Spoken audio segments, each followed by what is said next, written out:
তার মানে দুইজন মিলে আমায় খসাছে। আল্লাহ স্যার আপনাকে ধরেন, না হলে করে আমি খাই ভালো আমাকে ফোন বের কর। আমি স্যার আমি তো ফোন আনিনি।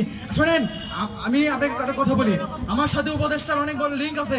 আপনি এদের দুজনকে ধরেন, আমি এদের কেবলই ফোনটা বাসায় রেখে আসছি। আমি ফোনটা নিয়ে আবার আসছি স্যার। আমি আপনাকে দরকার হলে আপনাকে আমি রিংটং শোনাবো, তাও আমি বুঝাবো যে আমি ছাত্র লিক করিনি।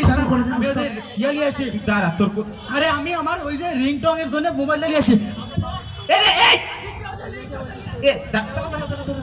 এই জায়গায় আয় তোর দুইটা তো হয়েছে। এসব ফোনটা আমি কয়দিন স্যার ভুলে গেছে স্যার, মাফ করে দেন। আস্তে কিসের আস্তে মাফ করে দেন, মাফ করে দেন। স্যার ভুলে গেছে স্যার, মাফ করে দেন স্যার। কিসের ভুলে? বেটা তুই আমলিক করিস, আইসা বের করে সমন্বয়ক ভুলে আসল কথা বলিস এই জায়গায় না? ভুলে গেছে ওই সময় আছে রে, ওই সময় আছে। দাঁড়া এই যায়, দাঁড়া আস্তে আস্তে আস্তে। তোদের নিয়ে এবার কই যাবো ক? স্যার কই যাবেন? আমার একটা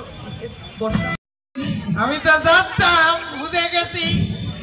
তার মানে আপনারও রিংটন নাটক করলে কি মার করলে দিচ্ছে একদম রিয়েল। এ ভাই শোনেন, স্যার কোয়েন না ভাই, এত প্রিপারেশনে থাকি। আল্লাহ ভাই, আপনি তো জিনিয়াস ভাই। বুঝতে হবে ভাই আপনাদের মতো এই যে কর্মী থাকতে আপা পালাই কেমনে? আরে পাগলা বোঝেন নাই। শোনেন ঘটনা হচ্ছে, আপা যে পালাইবে এটা তো কেউ আশি করতে পারে নাই, বুঝছেন? সমস্যা নাই, আপার সাথে একটু আগে কথা হইলো। আপারে কইলাম যে আপা আপনি কোনো টেনশন করেন না।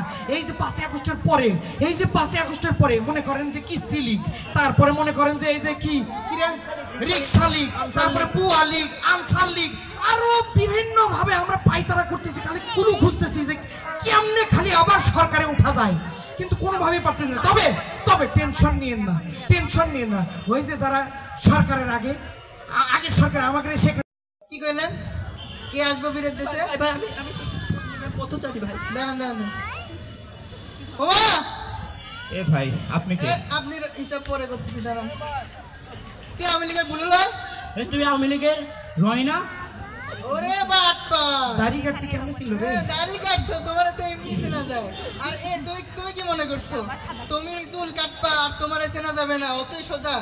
আচ্ছা ভাই আপনার মনে ভুল হচ্ছে, আমরা এই এলাকার সমন্বয়। শোনেন আমার এক কথা বলবার আছে ভাই, দেখেন তো। আমি ওই যে রনি কি সরি বৎস, না ওই যে রহমান পার্টির চেয়ারম্যান আমি। না বৎস, আমি তোমাকে চিনে ফেলেছি। আচ্ছা আমার প্রশ্ন এটা না, দুইটা দোষর আছে ঠিক আছে, এমনি ছেড়ে দেবো মনে করছো? ও ভাই আপনি রহমান পার্টিতে যুক্ত হন? আপনি রহমান পার্টি রাখেন? বুঝলাম, তাহলে কাহিনী কি বুঝছস তোরা? হ্যাঁ পুরান মাল নতুন খোলসে আইছে কি, তাই তো কই যে মানুষ এত রপ্তানি হয় কে? আর এই যে পুনর্বাসন কারা করে, এইটাই তো ভাবি না। একটা কথা সবাইকে বলে দিতে চাই, আমরা জুলাই যোদ্ধারা যতদিন এই বাংলাদেশে বেঁচে থাকবো, এই বাংলাদেশে কোনো ফ্যাসিস্টদের পুনর্বাসন করতে দেব না। এই বাংলাদেশে জুলাই যোদ্ধাদের গায়ে এক বিন্দু মাত্র রক্ত থাকা পর্যন্ত কোনো ফ্যাসিজম কায়েম করতে পারবে না আমাদের এই বাংলাদেশে। আবারও যদি কোনো বাংলাদেশে ফ্যাসিবাদ কায়েম করতে আসে, আমরা বিদ্রোহী কবিতার উন্নত মামুশির হব, আমরা 24-এর আবু সাইদ হব, আমরা 24-এর মুগ্ধ হব। তবু বাংলাদেশকে ফ্যাসিবাদ মুক্ত করে ছাড়বো ইনশাআল্লাহ। আমাদের বাংলাদেশে আমাদের রক্তে কেনা বাংলাদেশ, এই বাংলাদেশ কোনো ফ্যাসিস্টের না, এই বাংলাদেশ কোনো বাপের না। ফ্যাসিবাদের ঠিকানা এই বাংলায় হবে না, ফ্যাসিবাদের ঠিকানা এই বাংলায় হবে না, ফ্যাসিবাদের ঠিকানা এই বাংলায় হবে না, ফ্যাসিবাদের ঠিকানা এই বাংলায় হবে না, ফ্যাসিবাদের ঠিকানা এই বাংলায় হবে না। এদের নিয়ে এ ভাই তাহলে আমরা কুড়ি থাকবো, আমাকে ঠিক